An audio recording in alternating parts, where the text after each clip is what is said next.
in Dostoevsky's book, Crime and Punishment, he has his main character, Raskolnikov, decides that he's going to commit a murder, and he has very good justification for the murder. And Dostoevsky's very good at this.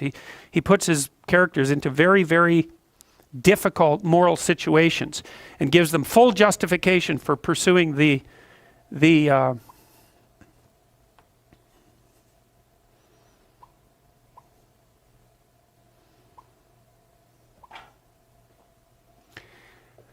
pursuing the pathway that they're pursuing. And so Raskolnikov, he's broke and starving. He wants to go to law school. His sister's about to prostitute herself, roughly speaking, by marrying a guy that hates her, that she hates, and he has contempt for her, at least acts in that manner. He's trying to rescue his mother as well, who's also in dire financial straits. He goes to a pawnbroker to pawn his meager possession so that he can continue to scrape by. And she has this niece, I believe it's her niece, that's not very bright, who she basically treats as a slave and is horrible to. And so the pawnbroker has this money. Raskolnikov is in dire need. He thinks, look, I'll just kill her, because why the hell not? I'll take her money. She's not doing any good with it anyways. I'll free her niece, who's just lurking as a slave. She's got all these other people tangled up in her pawnbroker schemes. All that'll happen is the world will be a better place. And the only thing that's holding me back is conventional moral cowardice. And, you know, Dostoevsky has his character in Crime and Punishment go through days, hours and days and weeks of intense imagination about this, rationalization about this, trying to justify himself, placing himself outside the law so that he can perpetrate this act, and telling himself with all the best nihilistic arguments that the only possible thing that could be holding him back is an arbitrary sense of indoctrinated morality. And so Dostoevsky explores that. He does commit the murder, and then of course all hell breaks loose because things don't necessarily turn out the way that you want. He gets away with it, however. Well, he gets away with it technically because no one knows he did it. But he doesn't get away with it in relationship to his own conscience.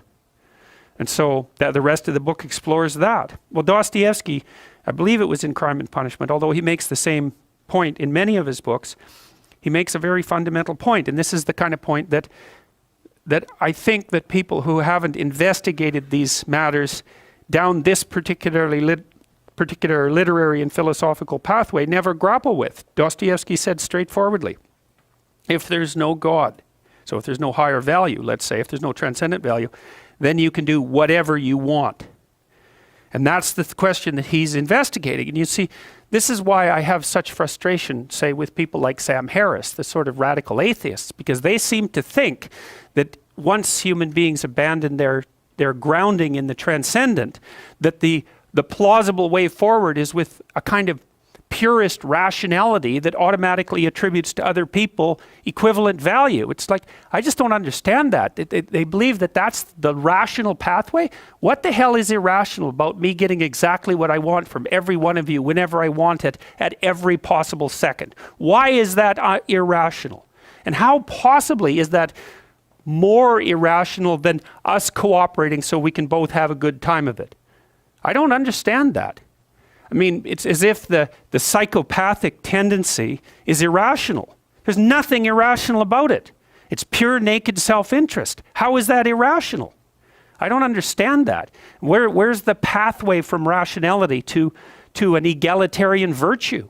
Why the hell not every man for himself and the devil take the hindmost? It's a perfectly coherent philosophy. And it's actually one that you can institute in the world with a fair bit of material success if you want to do it.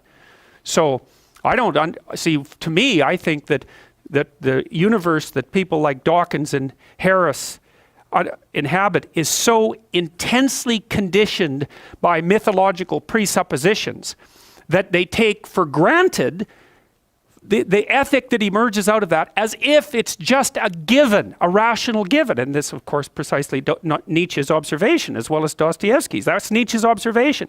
You don't get it.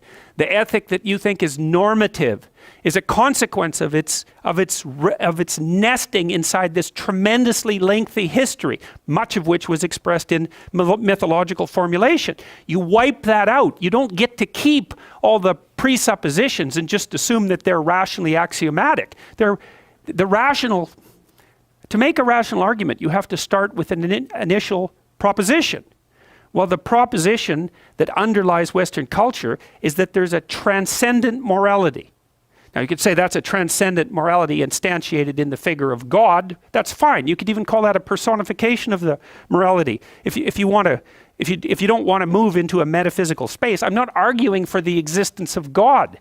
I'm arguing that the ethic that drives our culture is predicated on the idea of God, and that you can't just take that idea away and expect the thing to remain intact mid-air without any foundational support.